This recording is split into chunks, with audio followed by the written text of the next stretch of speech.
So if you guys get your water tested somewhere, they're going to be your hardness is low, because the kids don't know. They just go by what the test says. Yes. If Yeah, you're well, low, it's, you need it. Simple as that. Hardness is only for concrete pools. If you never see bag shock, Yeah. that's calcium based. It's calcium hypochlorite. So if you put calcium in your pool, it's going to register that you got it. Follow what I'm saying? Right. So you're never going to use a bag shock. Okay? You don't need to use Always shock, use a liquid. which I'll explain. There they put calcium in the pool. The calcium deposits on the cell. That's why you got to use muriatic acid to clean the cell, because they're putting calcium in, which deposits gotta on get it there. off, yeah. You're not. Also, we only have a 3-month season technically. Most people are open in June, July, August. Kids go back to school, close up, we're done. If you have the heater, you prolong it, even if you have 4 or 5 months, Right. depending on Yeah. the weather. The cell, it says inspect cell, it will come on in 3 months or 500 hours, whatever kind of comes first.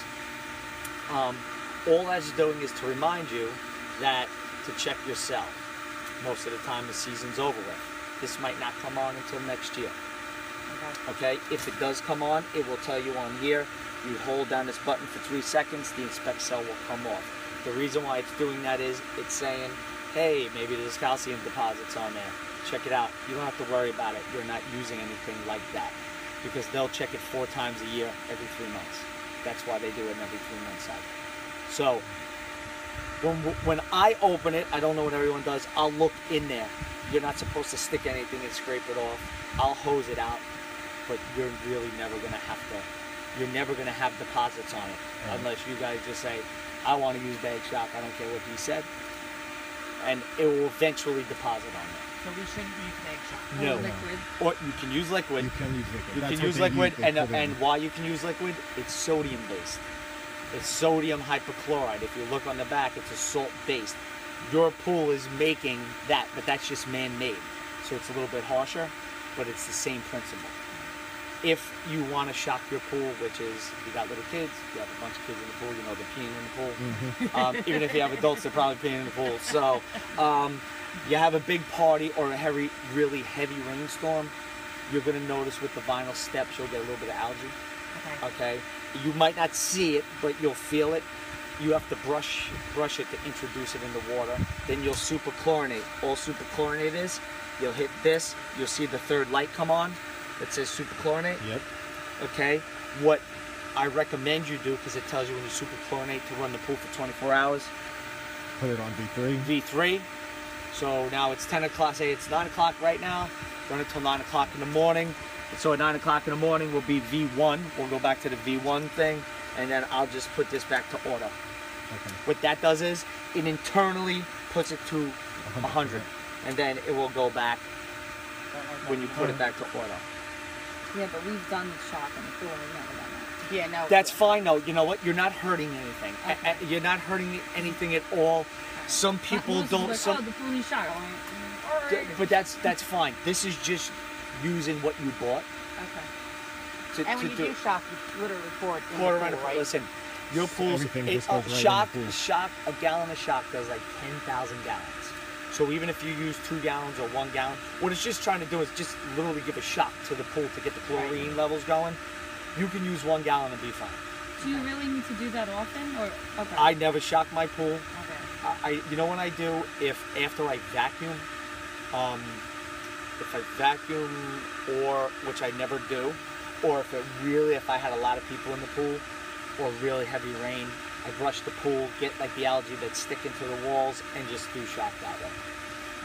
I don't have a salt system. I never put one on when I built my pool. These were kind of new, and I didn't know them. And there were they were way more money than they are now. So, so I was like,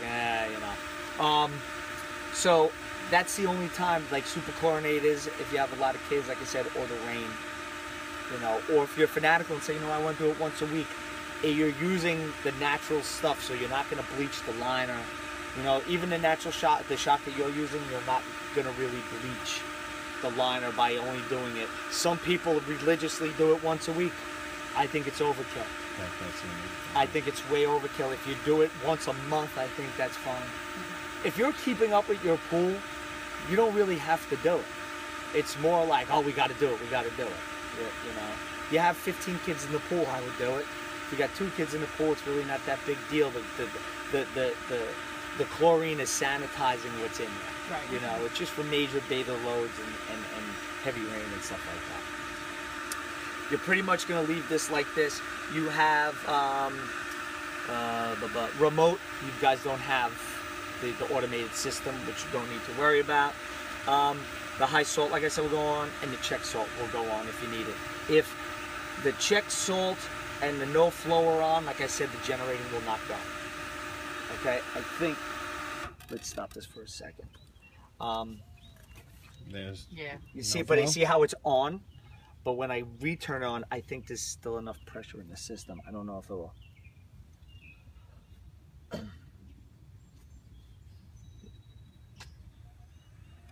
Okay, see how it's blinking? Mm-hmm. See how it's not generating? Yeah. If the switch was bad, it would be solid and there'd be no generating. So you would notice the pool might be turning on you a little bit. That's if you got lazy and weren't checking this. This is a once or twice a week, you're just opening it up. Okay? Yeah, it's Okay, already good. generated. If you go online and look at the tutorial, they'll explain to set some things up that you really don't need to. The only other thing, if you didn't have a heater, if you wanted to know, the next number is your pool temperature. All right. It's 80 that's what I degrees. thought. Okay? They might be calibrated the same. That might say 79, might say 81. Yeah, but they'll be this around is each other this is anyway. around about. Okay, so if you didn't have the heater, you wanted to know everything else. This is like watts. There's an alkalinity setting that gets a little confusing, and then you have your T15. Just in case your cell goes, which I don't know, it could be 7 years, it could be 10 years, I Yeah. don't know. And you put it in, it's set for T15, but let's say there was a power failure and you had to reset it. That's the only thing you would have to do. And then we're at 3,400. This is the number that you have to worry about. Now you're gonna say to me, well, what happens if I'm at 2,400, what do I do? How many bags of salt? I got the paperwork for you. I'm highlighting how many gallons you have, because I wasn't sure if you had an 8-foot pool. Sometimes gallons change. I accommodate for that. I'm going to highlight it. It will say, which I'll show you in a minute, it will say 36,000 gallons, and then you go this way, and it'll say 24, and you go down and say, okay, I need 200 pounds. They're 40-pound bags, so you do the math. Right. And it will say to get to ideal to get to this. It's a really simple chart. Like I said, I don't know if the guys gave you the paperwork. I don't even know if it gives you the chart, but I give it to people because the back of the bags are only like 10,000, 20,000, and 30,000, and it tells you, and it's kind of stupid. So this gives you Yeah, a that's better idea of what you're doing. But this you only have to check once a week, Okay. okay? Just for that number. Right. Just make sure Okay? that's- When you guys open your pool, well, if you guys got your brick done this year and you put a loop lock on, they're going to tell, either way, they're going to tell you to pump your pool down. Okay? So what happens is too, when you have your water bags, say you get, because I think it's part of your thing, it's the water bags with the solid cover. Yeah. We get all that snow last year. I never put a loop lock cover on mine yet. The water displaces, like getting into a full tub. You don't see it, but you'll think that your pool lost water. So your water went down like another 2 feet. We get your pool started. This is gonna show low salt. We don't put salt in when we open the pool. It's kind of your responsibility. So you're gonna have to go by that. So the pool will run for a couple days. They might say 2,300, 2,400. You're gonna have to go by your chart and put your salt in. Okay. Just so you know, this won't work in April, depending on what the temperature is. So say you're getting your brick in April. You didn't get your brick done yet? No. Okay. We're gonna Yeah, get so spring. you get in the spring, they're gonna say, hey, listen, we want to start in April because you guys want it done by May. Well done. It won't kick on because it's sensing the water's too cold to sanitize. Okay. So it won't work if the water's like 50, 55 degrees, which it probably will be. Yeah. So it won't kick on.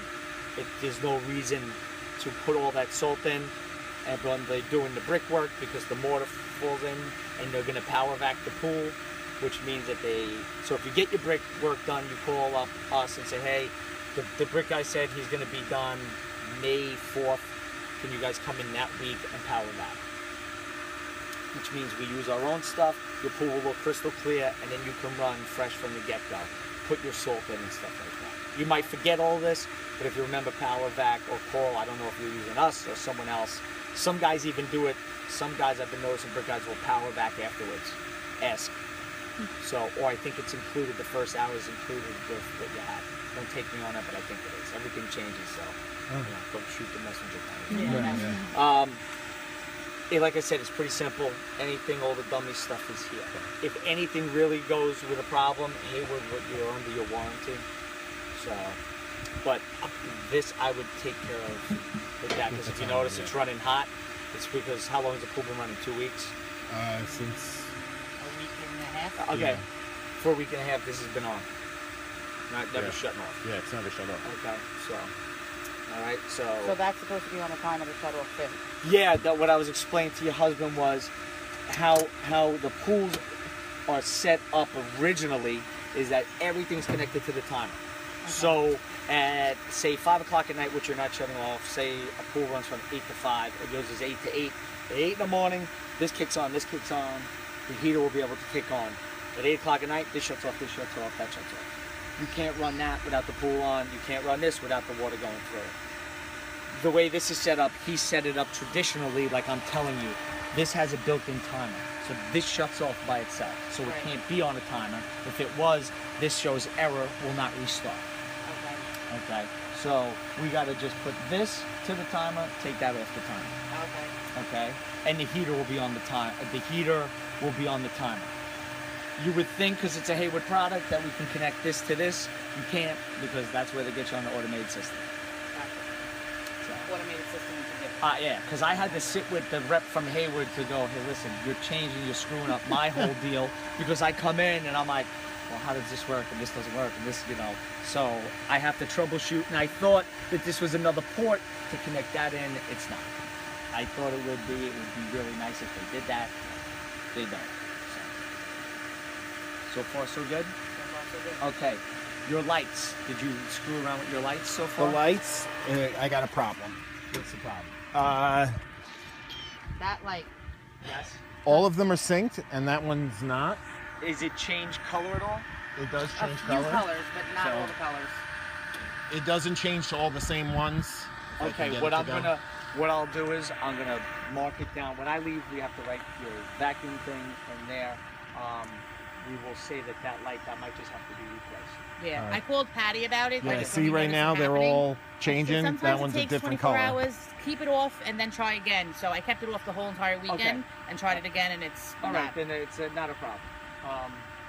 If you keep on flicking it on and off, you It get does your all the patterns. different patterns. Did they I got say the card. Fantastic. Yeah, the card. Like I said, I went in there and I got everything. I got a bunch of them.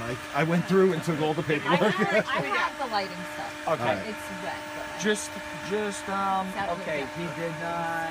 Okay. What might be out in that paperwork. Is this That's from a separate from the outlet. house? Okay. That's a house outlet. He didn't put one in. Usually, which I don't have to explain, but there used to be most guys would put the GFI in. If there was a GFI in here, it's connected with the lights. So if the GFI tripped, the lights wouldn't work.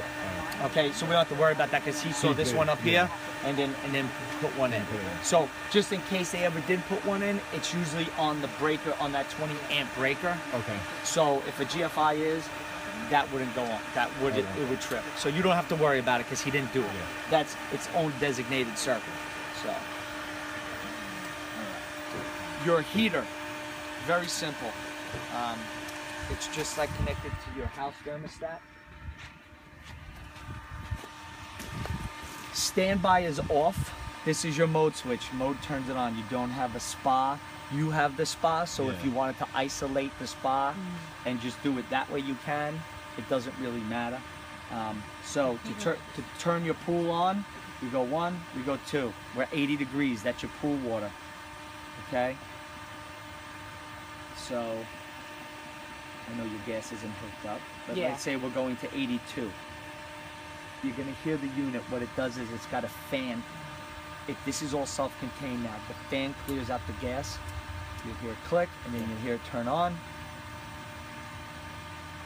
Initially, it will Yep. hit a fan. It sounds like your Tank fireplace conditioner. heater. Yeah. Yeah. What